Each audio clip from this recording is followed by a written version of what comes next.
అత్యాధునిక labs, international collaborations, advanced placements. మీ dream career ని రీచ్ అవ్వడానికి మీ best choice Godavari Global university.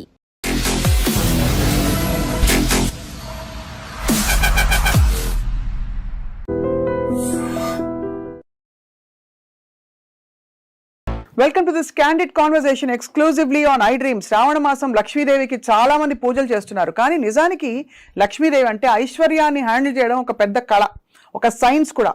ఎందుకంటే ఈ రెండింటిని బ్యాలెన్స్ చేసుకుంటూ మనకి కావాల్సిన అవసరాల కోసం డబ్బుల్ని సేకరిస్తూ, కొంత డబ్బు దాచుకుంటూ, ఫ్యూచర్కి ప్లాన్ చేసుకుంటూ ఉండడం ఒక చాలా పెద్ద టాస్క్ అని చెప్పాలి. ఇవాళ we have a very big expert మనతో పాటు. రామ్ ప్రసాద్ గారు is a personal finance consultant అని చెప్పాలి, ఇన్వెస్ట్మెంట్ ప్లానర్ అని చెప్పాలి. వారి అపారమైన అనుభవాల్లో ఎక్కడెక్కడ ఇన్వెస్ట్ చేయాలి, ఎంత డబ్బులు దాచుకోవాలి, ఎంత ఖర్చు పెట్టచ్చు, మౌలిక విషయాలు తెలుసుకుందాం. రామ్ ప్రసాద్ గారు, థ్యాంక్ యూ సో మచ్ అండి. నమస్కారం. నమస్కారం మేడం. యా, సో బేసికలీ డబ్బుల్ని హ్యాండిల్ చేయడం ఒక ఆర్ట్, నిజమేనాది? Yes ma'am. యా, అందరికీ వచ్చే క్వశ్చన్. చిన్నప్పుడు అయితే మా తాతగారి టైంలో అయితే పొదుపు చేయి, దాచుకో ఎక్కువ అని స్ట్రెస్ చేసేవారు. ఇప్పుడు it is a day of spending. So ఈ రెండింటిని అసలు ఎలా బ్యాలెన్స్ చేసుకోవాలి మనీని? మన భవిష్యత్తుని నిర్ణయించేది మనం సంపాదిస్తున్న మనీ కాదు, మనం పెడుతున్న పెట్టుబడులు. మీకు ఎంత వచ్చిందని కాదు, దాన్ని ఎలా ఇన్వెస్ట్ చేశారనేది మన ఫ్యూచర్, మన కిడ్స్ ఫ్యూచర్ని డిసైడ్ చేస్తుంది. అవును. సో ఒక ఇండివిజువల్ వ్యక్తి యొక్క లైఫ్లో ద మోస్ట్ ఇంపార్టెంట్ థింగ్ ఏంటంటే it has to be the investment and protecting his family. మళ్ళీ పాయింట్ వైజ్ చెప్పండి. రిస్క్ కవర్ ఉండాలి, అవసరాలకి డబ్బులు ఉండాలి, మూడోది ఫ్యూచర్ నీడ్స్ని ఐడెంటిఫై చేయాలి, నాలుగోది బహుశా లగ్జరీస్కి, ఇతరత్ర ఇప్పుడు ఇంటెలిజెన్సెస్కి కూడా కొంత బఫర్ ఉండాలి. ఒక వ్యక్తి లైఫ్లో ఎంత సంపాదించాడు, ఎంత ఇంపార్టెంటో దాంట్లో ఆయన ఎంత అనుభవించారు అనేది కూడా ఇంపార్టెంట్. అవును కదా. I see lot of people after making money, creating more assets, they still live poor and die rich. అంతే. That's the biggest disease today. Disease కదా అది యాక్చువల్లీ. అదే నిజం. ఎంత ఎక్స్పెన్సెస్ తగ్గించండి అనేది తప్పు. ఖర్చు పెట్టుకోండి, భవిష్యత్తు కూడా దాచుకోండి. అవును. ఖర్చు పెట్టడం మానేసి భవిష్యత్తు గురించి దాస్తే భవిష్యత్తులో ఇద్దరు ఉండకపోవచ్చు. కరెక్ట్. అంతే కదా. You need to have a decent life style, quality life style, travel, clothing, food, vacations, everything is needed in life. It's not just saving money. Ram Prasad గారు, చాలా మందికి డౌట్లు ఉంటాయి, అంటే how to make this wise decisions అని చెప్పి. So కొన్ని నేను అందరి తరఫున కొన్ని క్వశ్చన్స్ అడగబోతున్నాను మిమ్మల్ని. ఫస్ట్ ఆఫ్ ఆల్, ఒక వ్యక్తి, ఒక వర్కింగ్ ఎంప్లాయీ ఇంటికి వచ్చే ఇన్కమ్ని ఎలా ప్లాన్ చేసుకోవాలి, ఏ రేషియోలో సేవ్ చేయాలి, ఎంత ఖర్చు పెట్టాలి? There is a private sector employee who is making 80,000 per month. He is just 32 years, having one kid, no dependents. His parents are well off. Both are pensioners. They can't even spend their pension. They're also giving him some money. అవును. ఇంకా అతని story వేరు.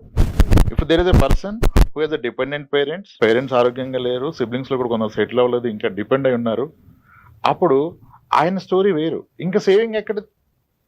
ఆ 80,000 బాధ్యతలుగా సరిపో. అవును. అప్పుడు ఆయన focus చేస్తుంది ఇన్కమ్ పెంచుకోవడం మీద, సేవింగ్స్ మీద కాదు. మొదటి వ్యక్తి ఆయన విహారయాత్రలు కూడా ప్లాన్ చేసుకోవచ్చు. కాబట్టి పరిస్థితిని బట్టి స్టాండర్డ్ ఉండదు. నాకు ఎక్కడ నచ్చదంటే, చాలా మంది ఇప్పుడు చాలా స్టాండర్డ్ ఫార్ములా ఏంటంటే, మీ ఏజ్ ఎంత ఉంటే అంత డెట్ లో పెట్టండి, 100 minus me age has to be equity. అంటే ఎక్స్ప్లెయిన్ చేయండి ఒకసారి. చాలా చూసే వాళ్ళకి డెట్ ఈక్విటీ అనే టెక్నికల్ పదాలు. రిస్క్ లేకుండా గవర్నమెంట్ బాండ్స్ కానీ, బ్యాంక్ ఫిక్స్డ్ డిపాజిట్స్ కానీ డెట్ కింద కన్సిడర్ చేస్తాము. ఈక్విటీ మార్కెట్స్ లో నేనైతే మ్యూచువల్ ఫండ్స్ వరకు ఆగిపోతాను, స్టాక్స్ వరకు వెళ్ళే ధైర్యం చేయను. వాటిలో పెడితే దాన్ని ఈక్విటీ మ్యూచువల్ ఫండ్స్ అంటాం. ఇప్పుడు 30 ఏళ్ళ వయసు ఉంటే మీరు 30% మాత్రం డెట్లో పెట్టుకొని ఫిక్స్డ్ ఇన్కమ్ ప్రొడక్ట్స్లో, మిగిలిన రిస్క్ ఉన్నా సరే డబ్బులు ఎక్కువ వస్తాయనే దాంట్లో పెట్టుకోమని చెప్తారు. నేను అంటాను, మీకు వస్తున్న ఇన్కంలో కాదు ఈ ప్రపోర్షన్, మీ ఓవరాల్ నెట్వర్క్లో ఈ ప్రపోర్షన్ చూసుకోవాలి. మీకున్న నికర ఆస్తిలో ఇది వాడండి, కానీ అది ఎవరు వాడలేరు. ఎందుకంటే ఈ నాలెడ్జ్ వచ్చి 40 ఇయర్స్ 36 ఇయర్స్ వచ్చి, 2 కిడ్స్ వచ్చి, నేను ప్రైవేట్ సెక్టర్ ఎంప్లాయీ, నా జాబ్ ఆగిపోతుంది, తర్వాత కావాలి అని ఇన్వెస్ట్మెంట్ థాట్ వచ్చే టైంకి ఇతను ఆల్రెడీ కొన్ని చేసి ఉంటాడు, పేరెంట్స్ నుంచి కొన్ని ఆస్తులు వచ్చి ఉంటాయి. ఇప్పుడు అవన్నీ కలిపి 4 కోట్లు ఉందనుకోండి. Let say someone is lucky enough, వాళ్ళ పేరెంట్స్ ఇచ్చారు, ఊర్లో ఒక పొలం ఇచ్చారు, ఇక్కడ 2 స్థలాలు కొన్నాడు, ఒక అపార్ట్మెంట్ కొన్నాడు, 4 కోట్లు ఉంది. ఇప్పుడు ఇతని జీతం 1 lakh ఉంది, ఇతని ఏజ్ 40. ఇప్పుడు ఇతను ఆ రూల్ ప్రకారం 40% డెట్లో పెట్టి 60% ఈక్విటీలో పెడితే, అతను అసలు పెడుతున్న అమౌంట్ లో కదా, మళ్ళీ అతను మొత్తం జీతంలో కాదు కదా. అవును. అప్పుడు అసలు అసలు ఎన్నాళ్ళు పోతే ఏం సాధిస్తాడు ఈక్విటీలో? అవును. ఇప్పుడు పెడుతున్న 20,000లో మళ్ళీ 40% డెట్లో పెట్టి 12,000 ఈక్విటీలో పెడితే 10 ఏళ్ల పాటు పెట్టినా ఆయన పెట్టింది ఎంత, వచ్చేది ఎంత, ఆ రోజుకి మన అసెట్స్ మళ్ళీ పెరుగుతాయి. అప్పుడు ఓవరాల్ ఆయనకున్న ఆస్తుల్లో చూస్తే మళ్ళీ ఈక్విటీ కాంపోనెంట్ 5% కూడా ఉండదు. కరెక్ట్. సో ఇది మీరు పెడుతున్న అమౌంట్లో కాదు, మీకున్న నికర ఆస్తికి ఈ రూల్ అప్లై చేస్తే మేబీ మీరు సేఫర్ సైడ్ ఉంటారు. నికర ఆస్తి నెట్వర్త్ ని ఒక వ్యక్తికి ఎలా క్యాల్కులేట్ చేయాలి? ఆస్తులు మైనస్ అప్పులు అంతే. కానీ అది చూసుకొని మురిసిపోతారు. దాంట్లో లిక్విడ్ అసెట్ ఎంత చూసుకోవాలి. ఆస్తుల్లో లిక్విడ్ అసెట్ కూడా ఉంటుంది కదా, అంటే అదే ఆస్తి లిక్విడ్ అసెట్ అనుకోవడం తప్పు. అంతే. మీ గోల్డ్ ఈజ్ లిక్విడ్, మీ బ్యాంక్ ఎఫ్డి ఈజ్ లిక్విడ్, మీ మ్యూచువల్ ఫండ్స్ ఆర్ లిక్విడ్, మీ స్టాక్ ఈజ్ లిక్విడ్. మీకున్న స్థలాలు పొలాలు లిక్విడ్ కాదు, ఇల్లిక్విడ్. ఇప్పుడు ఒకసారి మీరు అన్నట్టు వాళ్ళ పరిస్థితిని బట్టి వాళ్ళు ఎంత ఇన్వెస్ట్ చేయాలి, ఎంత సేవ్ చేయాలి అని అంటున్నారు కదా. ఉదాహరణకి కొండ గుర్తులు కొన్ని ఉంటాయి. నా జీతంలో ఎంత భాగం నేను ఈఎంఐలు పెట్టుకోవచ్చు, ఎంత భాగం నా జీతంలో నేను హౌస్ రెంట్ కట్టచ్చు, ఒకవేళ ఈఎంఐ లేదు బట్ హౌస్ రెంట్ ఉంది, what is the reasonable percentage అంటే ఏం చెప్తారు సార్? అదే మేడం, ఫస్ట్ నేను స్టార్ట్ చేసిన కన్వర్జేషన్. ఇప్పుడు 8 కోట్లు ఆస్తున్న వ్యక్తి అతని జీతంలో 50% రెంట్ కడితే కూడా తప్పలేదు. ఎందుకంటే ఆయన ఫ్యామిలీ ఏమి ఈయన జీతం మీద డిపెండెంట్ లేదు. ఆయనకున్న అసెట్స్ విల్ టేక్ కేర్ కదా, అవి చూసుకుంటాయి కదా, అప్పుడు ఎంతకైనా వెళ్ళిపోవచ్చు. నీకు ఏ ఆస్తి లేనప్పుడు ఇదే ఆధారమైనప్పుడు ఎంత తక్కువ పెడితే అంత మంచిది. ఓహో. ఆ తక్కువలో మళ్ళీ సరైనది ఏది సరికాందే చూసుకోవాలి. ఇప్పుడు పిల్లల ఎడ్యుకేషన్ అనేది the biggest best investment in life. అదే ఇప్పుడు అక్కడ కాంప్రమైజ్ అయిపోయి అక్కడ నేను లక్షలు పోయిను, 1000 పోయిను అంటే భవిష్యత్తు ఎలా? కరెక్ట్. ఇప్పుడు I see lot of people, అంటే నేను ఇప్పుడు నా వయసు చిన్నదైనా నాకంటే పెద్దవాళ్ళని చాలా మందిని కలుస్తాను కదా, చాలా మంది దే ఆర్ మోస్ట్ హ్యాపీ వాళ్ళ పిల్లల మొదటి జీతం వీళ్ళ చివరి జీతానికన్నా ఎక్కువ, లేదా ప్రజెంట్ జీతానికన్నా ఎక్కువ. అవును. అది అలా పాసిబుల్, అలా సాధించగల చాలా మంది ఆస్తులు ఏం కూడబెట్టల. అవును. పిల్లల్ని ఆస్తులుగా ఫీల్ అయ్యారు, వాళ్ళతో ఎక్కువ టైం స్పెండ్ చేశారు. మనీ ఒక్కటే కాదు, టైం కూడా స్పెండ్ చేయాలి కదా. వాళ్ళు ఆ టైం స్పెండ్ చేశారు, వీళ్ళ కష్టాలు చెప్పారు, వీళ్ళ ఆస్పిరేషన్ వాళ్ళకి చెప్పారు. అమ్మ నువ్వు డాక్టర్ అయితే ఇంకో మన కుటుంబంలో తరహాల్లో నువ్వు ఫస్ట్ డాక్టర్ అవుతావురా, అందరూ నా గురించి చెప్తాను, నేను గర్వంగా తిరుగుతాను. ఒక తను చెప్తే కూతురు అవుతుంది. డబ్బులు ఒకటే ఇచ్చేస్తే అవుతుందా? ఆ టైం అండ్ మనీ పెట్టిన వాళ్ళు వేరేది పెట్టలేదు. రైట్. సో కాబట్టి స్టాండర్డైజేషన్ లేదు ఎంత పెట్టాలని. ఆయనకు తెలుసు. ఇంకా నాకు వచ్చే జీతంలో ఇల్లు కొనలేను అనుకున్న వ్యక్తి పూర్తి జీతాన్ని పిల్లల మీద పెడితే ఆ పిల్లలు ఈరోజు ఆయనకు అద్భుతమైన ఇల్లు కొనిచ్చారు. అవును. ఎంతో మందిని ఫోర్స్డ్ విఆర్ఎస్ తీపించారు. అంటే రిటర్న్ వచ్చే ఇన్వెస్ట్మెంట్ మీద పెట్టాలి. పిల్లలు అన్నిటికంటే పెద్ద ఆపర్చునిటీ మీకు ఇన్వెస్ట్మెంట్ పరంగా, కానీ అక్కడ టైం కూడా పెట్టాలి. ఒట్టి మనీ పెడితే అవ్వకపోవచ్చు. అవును, కరెక్టే. కరెక్ట్. మీరు టైం స్పెండ్ చేయకపోతే వాళ్ళు మీ దారిలోకి రారు. రాంప్రసాద్ గారు, గోల్డ్ ఒక చాలా ఫేవరెట్ ఇన్వెస్ట్మెంట్ మహిళలకి. మీరు రికమెండ్ చేస్తారా అసలు గోల్డ్ డబ్బులు పెట్టడం అనేది? గోల్డ్ యాజ్ అన్ ఆర్నమెంట్ నేను స్ట్రాంగ్ గా రికమెండ్ చేస్తాను. చేస్తారు as an ornament, not as a pure gold. Biscuit కొంటాను అది అంటే వద్దంటాను. ఎందుకంటే ఇప్పుడు ఒక కాయిన్ కొన్నాను నేను, ఆ కాయిన్ అయితే హోల్డ్ చేసి మా వైఫ్ కిడ్స్ చేసుకోలేరు. అది అలా ఉంటది. సో దానివల్ల ప్లెజర్, ఆనందం ఉండదు. ఇంటాంజిబుల్ బెనిఫిట్స్ ఏమీ లేవు. ఏముండదు. Only growth. గోల్డ్ ప్రైస్ పెరిగితే పెరిగింది అంటారు అంతే. అదే నేను ఆర్నమెంట్ కొంటే గోల్డ్ ప్రైస్ పెరుగుతుంది, మీరు అన్న ప్లెజర్ వస్తుంది. కానీ ఆర్నమెంట్ గోల్డ్ ఎక్స్చేంజ్ అయినప్పుడల్లా మనకి వేస్టేజ్ పోతుంది. మీరు పొందిన ఆనందంతో ఆ వేస్టేజ్ అంతా అంతే అంటారు. నీ కూతురు వేసుకుని తిరిగినప్పుడు 15% నీ కూతురు ఆనందానికన్నా ఎక్కువ అనుకుంటే దట్స్ రైట్. మీ అప్రోచ్ చాలా రియలిస్టిక్ గా ఉంది సార్. బికాస్ మామూలుగా ఆనందానికి ఎవరు వెలకట్టరు, డబుల్ డబుల్ డబుల్ డబుల్ అని చూస్తారు. కానీ ఆనందం అనేది ఒక ఇంటాంజిబుల్ అసెట్టే కదా. అదేమంటే నేను రెగ్యులర్ అమ్మాయి ఉంటే రెగ్యులర్ గా పుట్టినప్పటి నుంచి కొనుక్కో గోల్డ్ అని చెప్తాను. అంటే ఎలాగా ఒక అకేషన్స్ వచ్చినప్పుడు ఎలా గోల్డ్ కొట్టు పెట్టాలి పిల్లకి? అకేషన్ కి వచ్చినా, వేరే ఏమన్నా గిఫ్ట్స్ ఆమెకు వచ్చినా, గ్రాండ్ పేరెంట్స్ ఏదైనా ఇచ్చినా పెట్టుకోండి. అసలు గోల్డ్ స్కీమ్ కట్టమని చెప్పేస్తాను నేను. Gold scheme. ఎందుకంటే మీరు అన్నారు కదా మీకు వేస్టేజ్ మేకింగ్ పోద్దని, గోల్డ్ స్కీమ్లు అవి లేకుండా ఇస్తున్నారుగా. అవును. అప్పుడు అంటారు వాడు ఎత్తేస్తే ఏంటి, ఎత్తేసాడు అనుకోండి, మీరు కట్టేది ఎంత గోల్డ్ స్కీమ్ లో? మీ జీతంలో 10%, అంటే ఒక 1 year లో కట్టేది 1 నెల జీతం. వాడు ఎత్తేసి 1 నెల జీతం పోతే జీవితం కోల్పోతారా? అంతే కదా. సో రిస్క్, ఎంత రిస్క్ తీసుకున్నాను అంతే. అది ఒక 10% వరకు ఓకే అంటారు హ్యాపీగా. మేడం నేను స్ట్రాంగ్ గా బిలీవ్ అయ్యేది ఏంటంటే, చాలా మంది నా క్లయింట్స్ కి 1 kilo గోల్డ్ ఉంది. 1 కిలోనా? 1 kilo. బట్ బాబోయ్ 1 కిలోనా? అమ్మాయి వాళ్ళు పెట్టుకున్నారు, 2 అమ్మాయిలు ఉంటే ఏమొస్తుంది మీకు? 50 తులాల్లో కంప్లీట్ సెట్ వస్తుంది అంతే కదా. అంతే. పెట్టుకున్నారు, అవకాశం ఉన్న వాళ్ళు పెట్టుకున్నారు. 1 kilo గోల్డ్ ఇంట్లో ఉంటే అతని ఇంటి గుట్టు ఎప్పటికీ రట్టవదు. ఏ అవసరానికైనా 10-20 లక్షలు మీ 1 కిలో గోల్డ్ మీద 40 లక్షలు లోన్ వచ్చేది, అట్లీస్ట్ 30 లక్షలు 20 లక్షలు లోన్ వస్తుంది కదా. అవును. మీరు ఇంట్లో పెట్టకుండా అంత గోల్డ్ని బ్యాంక్ లాకర్లో పెడతారు. మీకు అవసరమైన వాడికి ఆ లాకర్ నుంచి వాళ్ళ లాకర్లోకి మారుస్తాడు. You will get a loan at ఎంత లో rate of interest. Agriculture loans అయితేనేమో ఆ ఫార్మింగ్ ఉంటే వాళ్ళకి దాన్ని బేస్ చేసుకుని 7% ఇస్తారు, మనకి 8% ఇస్తారు. అంత తక్కువకి ఇంకెక్కడ అప్పు పుట్టదు. అండ్ మీరు ఎవరికి చెప్పట్లే మీరు అవసరంలో ఉన్నారు, మీకు డబ్బు అవసరం అని. అవును. ఇప్పుడు చాలా మంది ఒకప్పుడు ట్రెడిషన్ ఏంటంటే చిట్స్ కట్టడం ఒక్కటే తెలుసు గవర్నమెంట్ ఎంప్లాయీస్. ఆ మెచ్యూరిటీని కాలేజ్ ఫీజు కడతారు. ఒకసారి ఆ చిట్ లేట్ అవుతుంది, 2 months లేట్ అవుతుంది, అతను వేరే వాళ్ళు ఉన్నారు చిట్టిలో పాటలో రాలేదంటాడు. అప్పుడు బంగారం ఉంటే ఈ ఒక్క నెలకి బంగారం పడి తెచ్చుకుంటాడు, చిట్ వచ్చాక తిరిపించుకుంటాడు. ఎందుకంటే గోల్డ్ లోన్కి మీకు ప్రీ క్లోజింగ్ ఛార్జ్ ఉండదు, పెనాల్టీ ఉండదు. అవును. డైలీ ఇంట్రెస్ట్ పడుతుంది.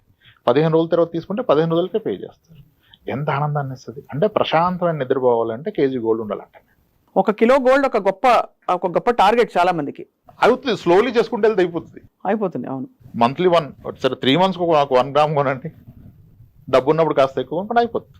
Very possible. దట్స్ వెరీ చాలా హాయిగా చేర్చుకుంటూ పోవచ్చు అలా. నిజమైన real estate gold, real estate is fake. అంతేనా? ఇది చాలా పెద్ద రెవల్యూషన్. 30 లక్షల స్థలం ఉంది, మీ అవసరానికి డబ్బులు వస్తాయా? అమ్ముడు పోద్దా? ఎవరు కొంటారు? ఎంతమందికి చెప్తారు? ఎక్కడి నుంచో నమ్ముతారు మీరు? మీ బంగారం ఎవరికైనా చెప్పాలా? అదే కదా, ఫంక్షన్ ఉంటే తెచ్చుకోవచ్చు, లేదంటే పెట్టుకోవచ్చు. చాలా మంది అసలు ఇవాళ రేపు గోల్డ్ని లోన్లోనే పెడుతున్నారు. ఎందుకంటే సార్ నాకు 7-8%కి లోన్ వచ్చేస్తుంది, స్మాల్ ఫైనాన్స్ బ్యాంక్ 9.25 ఇస్తుంది, నేను లాకర్లో పెడితే వాడు లాకర్ ఛార్జ్ చేస్తున్నాడు, లాకర్ ఇవ్వమంటే పాలసీ కట్టమన్నాడు, ఎందుకు అదేదో నేను లోన్లో పెట్టేస్తాను, ఆ డబ్బులు ఎక్కడ ఇన్వెస్ట్ చేస్తే ఎక్కువ వస్తున్నాడు. అది కరెక్ట్ అని చెప్పట్లా, అలా కూడా చాలా మంది చేస్తున్నారు. నిజమే కదా. అది దాచుకోవడానికి లాకర్ తీసుకుని డబ్బులు కట్టడం బదులు ఇంకో చోట పెడితే బహుశా దానికన్నా ఒక 1% ఎక్కువ వస్తుంది కదా నాకు. అది ఆర్నమెంట్తోనే అవుతుంది. ప్యూర్ గోల్డ్ ఇదంతా చేసుకోరు, ప్లెడ్జింగ్ కూడా కష్టం. అవును. సో కాబట్టి ఆర్నమెంట్కి ఎప్పుడు ఎగ్నెస్ట్ కాదు. ఆ వేస్టేజ్ అండ్ మేకింగ్ ఛార్జ్ అనేది ఒకటి ఉంది కదా. మీరు ఒక స్కీమ్ ద్వారా కొంటే అది లేకుండా ఇస్తున్నాడు, అప్పుడు అది లేనట్టే కదా. ఇంచుమించు అంతే కదా. స్కీమ్ ద్వారా కొన్నప్పుడు మీ ఇంట్లో మీ వైఫ్ చాలా హ్యాపీగా ఉంటుంది. She will wait for 11 months. అదే కదా. అలా కూడా మీ పిల్లల బర్త్డే కొనుక్కోండి, 11 months ముందు స్టార్ట్ చేసి హ్యాపీ కదా. చాలా గొప్ప ఆలోచన ఇది. సార్ అలాగే లిక్విడ్ బ్యాంక్ అకౌంట్లో లిక్విడ్ ఎంత ఉంచుకోవాలి? ఇప్పుడు ఇవాళ రేపు ఐటీ ఎంప్లాయీస్ కపుల్స్ ఉంటారు, వీళ్ళకి 1 లక్షన్నర, వాళ్ళకి 1 లక్షన్నర, 3 లక్షలు వచ్చాయనుకోండి సార్. ఖర్చులకి సరే 1 లక్షన్నర పోయినా కూడా వీళ్ళ బ్యాంక్లో అక్యుములేట్ అయ్యి 8-10 లక్షలు వీళ్ళకి, 8-10 లక్షలు వాళ్ళకి లిక్విడ్ ఉందనుకోండి. Is that advisable? లిక్విడ్గా పెట్టడం వల్ల వాళ్ళు కోల్పోతున్నారంటారా ఏమన్నా? అది వాళ్ళ నాలెడ్జ్ మీద డిపెండ్ అయి ఉంటుంది, వాళ్ళు చూసే విధానం మీద డిపెండ్ ఉంటుంది. కొంతమందికి 6 లక్షలు అకౌంట్ లేకపోతే నిద్ర పడుతుంది. నా క్లయింట్ ఒక ఉన్నారు మీ పేరుతోనే, బెంగళూరులో ఉంటారు. అవి నాకు ఫస్ట్ చెప్పిన మీరు ఏమన్నా చెప్పండి రామప్రసాద్ గారు, నా అకౌంట్లో 6 lakhs లేకపోతే నాకు నిద్ర పట్టదని చెప్పింది ఆవిడ. ఇంకా అవునప్పుడు నేను డిస్టర్బ్ చేయను, దట్ ఈజ్ రైట్ అని చెప్తాం. కానీ లిక్విడ్ ఎమర్జెన్సీ ఫండ్ అంటారు కదా, ఎమర్జెన్సీ ఫండ్ అసలు ఎందుకు అవసరం అనేది నాకు క్వశ్చన్. మెడికల్ ఇన్సూరెన్స్ ఉంటుంది అందరికి, అది ఉండాలి. అది లేకుండా ఎమర్జెన్సీ ఫండ్ పెడితే తప్పు, అది ఉన్నప్పుడు ఎమర్జెన్సీ ఫండ్ అవసరం లేదు. అవును. ఇంకేముంటది ఎమర్జెన్సీ? ఎమర్జెన్సీ అంటే గబుకమని ట్రావెల్, ఒక ఫారిన్ ట్రావెల్ వచ్చింది, ఏదో ఎవరికో బాలేదో లేకపోతే వెళ్ళి చూడాలో, సడన్ గా ఒక పెళ్లి వస్తుంది, అప్పుడు లిక్విడేట్ చేసుకునే విధంగా ఉండాలి ఏదైనా. అయితే దానికి చాలా మార్గాలు ఉన్నాయి. ఎమర్జెన్సీ ఫండ్ బ్యాంక్ అకౌంట్లో, సేవింగ్స్ అకౌంట్లోనే ఉండి 3.25 ఇంట్రెస్ట్ జనరేట్ చేయాలా? ఇప్పుడు మ్యూచువల్ ఫండ్లో ఒక 40 లక్షలు ఉందనుకో, నెలకి 10,000 వేసి పెడితే ఒక 5 years అయిపోద్ది కదా. అవును. దానికి తోడు లంసం యాడ్ చేస్తే ఒక 10 lakhs 15 lakhs ఉంది మ్యూచువల్ ఫండ్లో. ఇప్పుడు వెసులుబాటు ఏంటంటే ఈక్విటీ మ్యూచువల్ ఫండ్ మీద కానీ, స్టాక్స్ మీద కానీ, ఈక్విటీ మ్యూచువల్ ఫండే పట్టుకోండి, స్టాక్స్ నేను రికమెండ్ చేయను. ఇన్స్టాంట్గా 15 minutesలో మీకు దాని మీద 50% లోన్ వస్తుంది. ఇంకా లిక్విడ్ ఎందుకు మీకు? అంతే. 15 minutesలో మీరు ఎయిర్పోర్ట్కి వెళ్ళే లోపల లోన్ క్రియేట్ అవుతుంది, మీరు క్యాబ్ బుక్ చేసుకుని క్యాబ్ ఎక్కే లోపల లోన్ వస్తున్నప్పుడు లిక్విడ్ ఎందుకు పెడతారు 3%లో? ఇన్స్టెడ్ ఏం చేయాలి? దాన్ని మ్యూచువల్ ఫండ్స్లో పెట్టాలి. మ్యూచువల్ ఫండ్స్లో పెట్టాలి ఎప్పుడు? లాంగ్ టర్మ్ గోల్ గురించి. ఆ మ్యూచువల్ ఫండ్లో ఒక 15 lakhs ఉన్నప్పుడు మీకు 6 lakhs ఫింగర్ క్లిక్ అవే, ఒక బటన్ నొక్కితే వస్తున్నప్పుడు ఇంకా అప్పుడు అవసరం లేదు. కానీ డే 1 నేను మ్యూచువల్ ఫండ్ 10,000 స్టార్ట్ చేశాను కాబట్టి ఏం ఉంచానంటే తప్పు. కరెక్ట్. అందుకే కేస్ టు కేస్. ఇప్పుడు అన్నకు బంగారం 1 kilo ఉంటే ఇంక ఇవన్నీ అవసరం లేదు కదా స్టోరీ. అవును, అంతే కదా. అదే ఇంకా సేఫెస్ట్ గా అనిపిస్తుంది. సేఫెస్ట్ అదే యాక్చువల్ గా అందరికి తెలిసింది. ఇప్పుడు కొత్తది పరిచయం చేయాలంటే కష్టం. ఈ ఎపిసోడ్ భర్తలందరూ చూడాలని చెప్పి మేము కోరుకుంటాం అండి. భార్యల పేరిట గోల్డ్ కొంటారని. కానీ రాంప్రసాద్ గారు, పిల్లలు పెద్దవాళ్ళు అయ్యి ఉద్యోగాల్లో స్థిరపడిన తర్వాత డిపెండెంట్స్ ఎవరు లేని పక్షంలో వ్యక్తులకి, ఇండివిజువల్స్ కి రిస్క్ కవర్ అవసరం అంటారా? అవసరం లేదు అసలు. బికాస్ ఆల్రెడీ పెద్దవాళ్ళు అయిపోయారు. రిస్క్ ఎవరికి? వెనకాల ఉండే ఫ్యామిలీ మెంబర్స్ కి బాధ్యతలు తీయడానికి. పోతే 20 లక్షలు వస్తాయి చేతిలో, 25 లక్షలు, వాట్ ఎవర్. వాళ్ళు పెద్దవాళ్ళే స్థిరపడిపోయారు అనుకోండి, వీళ్ళకి రిస్క్ కవర్, లైఫ్ ఇన్సూరెన్స్ లో అవసరం. రిస్క్ ఉండమే పెద్ద రిస్క్. అప్పుడు మీ వలన ఆదాయం లేదు, మీరు ఉంటే ఖర్చు, మీరు పోతే డబ్బు. అప్పుడు ఏ ఆలోచన రావచ్చు అవతల? అంతే కదా. బియాండ్ ఏజ్ ప్రతి ఒక్కళ్ళు కూడా ఇది నీళ్లు పళ్ళ మెరుగు, ప్రేమ కూడా కిందికి వెళ్తుంటారు కదా. పిల్లల్ని ప్రేమించినట్టుగా తల్లిదండ్రులు ప్రేమించలేకపోవచ్చు అవును కదా. అప్పుడు మనకు రిస్క్ కవర్ ఉంటుంది. రిస్క్ కవర్ ఉండకూడదు అసలు. ఎల్ఐసీలు లేదు, ఈ పాలసీలు which give you risk cover along with money back, ఇట్లాంటివి అడ్వైస్ చేస్తారా మీరు? అసలు నేను అలాంగ్ విత్ మనీ బ్యాక్ చెప్పను. Risk has to be separate risk cover అంటాను. Only term insurance. దాన్ని మీరు ఇన్వెస్ట్మెంట్స్ మిక్స్ చేస్తే probably that will become wrong option. ఎందుకంటే మనకి రిటర్న్ తక్కువ వస్తుంది, చాలా తక్కువ వస్తుంది. బిలో ఇన్ఫ్లేషన్ వస్తుంది, ద్రవ్యోల్బణం కన్నా తక్కువ వస్తుంది. అప్పుడు మన మనీ పెరుగుతున్నట్టు కాదు, తగ్గుతున్నట్టు. సింపుల్గా ఒక typical endowment plan, guarantee return plan కడితే ఎలా ఉంటుంది? మీరు సంవత్సరానికి ఒక 20,000 కట్టారనుకోండి, 20 yearsలో మీరు కట్టబోయేది 4 లక్షలు. 4 లక్షలు గాను మీకు 8 లక్షలు వస్తుంటారు. చాలా బాగుంటుంది వింటాను. 8 లక్షల రూపాయలు వస్తుంది. మీరు నొప్పి తెలవకుండా సంవత్సరానికి 20,000, అది క్వార్టర్లీ, హాఫ్ ఇయర్లీ, మంత్లీ కడుతున్నారు. మనం మిస్ అయిన పాయింట్ ఏంటంటే 20 ఏళ్ల తర్వాత ఆ 8 లక్షలకు ఉండే విలువ ఏంటి? ఇన్ఫ్లేషన్. దట్ ఈస్ 1/4 అయిపోద్ది. యాక్చువల్లీ స్పీకింగ్ మనం కోల్పోతాం. యాక్చువల్గా దాన్ని PVIFA అవన్నీ క్యాల్కులేట్ చేస్తే, అంతేగా? ఎస్, దాన్ని మిస్ అవుతున్నారు. మళ్ళీ ఇంకోటి, ఇతను 4 లక్షల పాలసీ కడితే ఇతనుకున్న లైఫ్ ఇన్సూరెన్స్ కవర్ 4 lakhs. అవును. పొరపాటున వ్యక్తికి ఏమన్నా 4 లక్షల ఫ్యామిలీ బ్రతకలేదు. అక్కడ 20 కట్టే బదులు 8,000 కడితే 50 లక్షలు టర్మ్ ఇన్సూరెన్స్ వస్తాయి. నిజంగా జరిగితే జరగరాంది ఈ 50 లక్షల ఫ్యామిలీని సేవ్ చేస్తుంది. ఆ 4 లక్షల కార్యక్రమాలకు సరిపోవు. సో ఇది చాలా మంది తప్పు చేస్తారు. బికాస్ వాళ్ళకి రాబోయే వాట్ ఎవర్ ఎక్స్ట్రా మీరు చెప్పారు డబ్బులు అయ్యి వస్తుందని, అది పెద్దగా కనిపిస్తుంది. బట్ 10 ఏళ్ల తర్వాత దీని వాల్యూ ఏంటో తెలుసుకోలేరు. యావరేజ్ సాలరీ ఎంత ఉండొచ్చు అనుకుంటున్నారు మీరు ఒక government employee 30 years back? 30 years back మా ఇంట్లోనే మా పేరెంట్సే ఉన్నారండి. వాళ్ళకి ఎంత 17-20 వేలు కూడా ఉండేది కాదు. Central government employees. మళ్ళీ ఆల్ ఇండియా రేడియోలో పనిచేసిన మా పేరెంట్స్కి చాలా మధ్యతరగతి కుటుంబం మాది. 4,000 ఉండేది మేడం. 4,000 అంటే మీరు అదే వీళ్ళు అనౌన్సర్స్ కాబట్టి కొంచెం హైయర్ ఎండ్ ఉంటుంది. అది హైయర్ ఎండ్. యాక్చువల్గా చాలా మంది, అంటే మేబీ మీరు కరెక్ట్ చెప్పారు లేదో తర్వాత వాళ్ళు చేద్దాం, కానీ చాలా మంది అడగగానే మాకు అప్పుడు 10,000 ఎంతండి, అసలు నేను ఫస్ట్ జీతం అడగను, అప్పుడు ఖర్చు ఎంత అంటాను. అప్పుడెంత సార్? 4-5 వేలు అంత అయిపోయేది అంటాను. అప్పుడు అంత ఉండదని అంటే, లేదు సార్ మేము ఎప్పుడు మంచిగా బ్రతికామంటారు. మంచిగా బ్రతికారు కాదంటలేదు, కానీ 4-5 వేలు అసలు అయ్యి ఉండదండి అంటే, లేదు సార్ అంటారు. సరే సార్ మీ శాలరీ ఎంత అంటే, ఉండొచ్చు సార్ ఒక 10,000 అంటారు. అప్పుడు కూడా కరెక్ట్గా రారు వాళ్ళు. నేను అంటాను సార్ ఒకసారి అది కూడా వదిలేండి, మీ ఫస్ట్ శాలరీ ఎంత అంటాను. 600 రూపాయలు సార్. 80 ఏళ్ళు ఎక్కానండి అంటాడు. 80 ఏళ్ళు 600కి ఎక్కితే మీకు నెక్స్ట్ 10 ఏళ్ళు కాకముందే అది 10 రెట్లు పెరిగిపోద్దా? అంతే కదా. 3 సంవత్సరాలకి రెట్టింపు అయినా మా అంటే 2,000 ఉంటుంది మీ జీతం ఆ రోజుకి. 93-94కి మీరు 5,000 ఎలా ఖర్చు పెడతారు? అప్పుడు అంటాడు ఇదే తేడా ఉంది సార్, ఒక్క నిమిషం ఆగండి అంటాడు. కరెక్టే సార్ మీరు చెప్పింది, నా శాలరీ 1,700 సార్ అంటాడు ఆయన.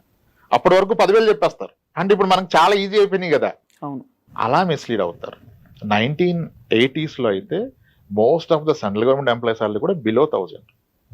Only gazetted officers use to draw 2,000. అంటే ఆ రోజు ఒక ఫ్యామిలీ, ఒక ఎంప్లాయీ ఉన్న family monthly average expense 1,000 rupees. ఈ రోజు అదే ఫ్యామిలీకి పిల్లలు సెటిల్ అయ్యాక పేరెంట్స్కి హెల్దీగా ఉంటే నెలకు 30,000 ఖర్చు అవుతుంది. అవునండి. ఇన్ ఏ సింపుల్ లాంగ్వేజ్ ఇక్కడ మనం పట్టుకోవాల్సింది ఏంటంటే 30 ఏళ్ల క్రితం మీకు నెలకి ఎంత ఖర్చు అయింది, ఇప్పుడు రోజుకి అంత అవుతుంది. This is the rule you need to catch for future calculation. అంటే ఈ రోజు మనకి ఒక లైఫ్ స్టైల్కి 50,000 అయింది, 1,00,000 అయింది అనుకోండి. మనం ఒక 30 years పోయాక మనకు 60-70 ఏళ్ళు వస్తే రోజుకి ఈ 1,00,000 రూపాయలు అవుతుంది, 30 లక్షలు అవుతుంది. ఎవరు నమ్మరు. నమ్మాల్సిన అవసరం లేదు. భవిష్యత్తును చూడక పాస్ని చూడు. నేను అదే అంటాను, రిచ్ డాడ్ పూర్ డాడ్ చదివే కన్నా ముందు మీ డాడ్ని చదవండి మీరు. అదే ఇది మనకి రిలవెంట్. చాలా కలిసి ఇది మనకి రిలవెంట్. ఇప్పుడు మనం చెప్పిన ఎగ్జాంపుల్ చాలా మంది నమ్మరు. 30 years బ్యాక్ 1,000 రూపాయల్లో ఎప్పుడు అంత లేదంటారు. కానీ ఇప్పుడు చెక్ చేస్తే వాళ్ళకి తేలిపోద్ది కరెక్టే, మన కిరాణా షాప్ ఖాతా నాకు గుర్తుంది కదా, 320 రూపాయలు నెలకి విత్ హార్లిక్స్ బాటిల్ కలిపితే 320, లేదంటే 300 అంటాడు ఆయన, 250 అంటాడు. అయిపోయింది కదా అక్కడ 1000 రూపాయలు లావిష్ లైఫ్ ఆ రోజు. ఈరోజు 30,000కి ఆ లైఫ్ లేదు. లేదు అసలు. అది ఇన్ఫ్లేషన్. ప్రతి 30 ఏళ్ళకి మీ నెలవారీ ఖర్చు ఈ రోజు ఉన్నది 30 ఏళ్ళ తర్వాత రోజుకు అవుతుంది. వీళ్ళేమో ₹1,00,00,000 వస్తే జీవితం సెట్ అవుతుంది అంటాడు. అవదు ₹1,00,00,000 వస్తే అవదు. Inflation is key madam. చాలా ఇన్ఫ్లేషన్ని దృష్టిలో పెట్టుకోవాలి ప్లాన్ చేసుకునేటప్పుడు. ఇక చాలా కీ టాపిక్ సార్, మ్యూచువల్ ఫండ్స్లో ఇన్వెస్ట్ చేసేటప్పుడు what are the factors to be taken in mind? అంటే వాళ్ళ ఏజా, వాళ్ళ అవసరాలా, వాళ్ళ బాధ్యతలా, ఏమిటుంటాయి? 3 ఇంకేమని చెప్తే అది కూడా. అంటే మ్యూచువల్ ఫండ్లో what I see common mistakes ఏంటంటే హైయెస్ట్ రిటర్న్ సర్చ్ చేస్తారు. నేను రిస్క్ తీసుకుంటాను కాబట్టి ఎంత రిస్క్ అయినా పర్లేదు నాకు, స్మాల్ క్యాప్ సెక్టర్ థీమెటిక్, అది కాదు. మీ అవసరాన్ని బట్టి investment, not because of returns. కానీ అవసరాన్ని పక్కన పెడాలి. నేను ఏమంటానంటే 1 లీటర్ పాలు తెచ్చి ఇంట్లో ఇస్తే అదేం చేయాలో చెప్తే కదా ఆమె చేస్తుంది సరిగా. ఈవినింగ్ గెస్ట్లు వస్తారు, టీ పెట్టాలంటే దాన్ని అలానే ఫ్రిడ్జ్లో పెట్టాలి. అవును. మధ్యాహ్నం బిర్యానీలోకి నువ్వు పెరుగు చేసి రైతా చేయాలంటే ఇమీడియట్గా వేడి చేసి పెరుగు తోడెట్టాలి. స్వీట్ చేద్దామంటే బాగా మరగబెట్టి దాన్ని ఏదో చేయాలి. అట్లా అవసరాన్ని బట్టి చేయాలి. Same is the case with mutual fund. అన్నీ ఒకలా కాదు. రైట్. 6 నెలల్లో నాకు డబ్బులు అవసరం పడొచ్చు అనే అనుమానం ఉంటే దాన్ని మ్యూచువల్ ఫండ్లో, డెట్ ఫండ్లో, దాన్ని very short duration something like liquid fund, over night ఫండ్స్లో పెట్టుకోవచ్చు. ఇంకాస్త టైం ఉంటే అల్ట్రా షార్ట్ డ్యూరేషన్ ఫండ్. లేదు నాకు 3-4 ఏళ్ళు ఉంది కానీ నా డబ్బు తగ్గితే నేను తట్టుకోలేను, అయినా క్లియర్ ఎప్పుడు ఇన్వెస్టర్ అంటే అప్పుడు గిల్ట్ ఫండ్, ఓన్లీ గవర్నమెంట్ బాండ్స్లో ఇన్వెస్ట్ చేస్తారు. అవి మనకు బాగానే ఇస్తున్నాయి గత 2-3 ఇయర్స్గా. అట్లీస్ట్ ఎఫ్డీ రేట్ని ఇస్తే అవకాశం ఉంటే కాస్త ఎక్కువ ఇస్తే. గిల్ట్ ఫండ్లో పెట్టినప్పుడు ఇప్పుడు ఎఫ్డీలో పెడితే ఎవరీ ఇయర్ ట్యాక్స్ కట్టాలి, ఇక్కడ కట్టాల్సిన అవసరం లేదు, రిడీమ్ చేసినప్పుడే పే చేస్తాం. అంటే అవసరాన్ని బట్టి ఫండ్. ఇప్పుడు నా కూతురు పెళ్ళికి కావాలి, మరి ఈ గిల్ట్ ఫండ్లో మరి దీనికి రేట్ ఆఫ్ రిటర్న్ ఎంత ఉంటుంది?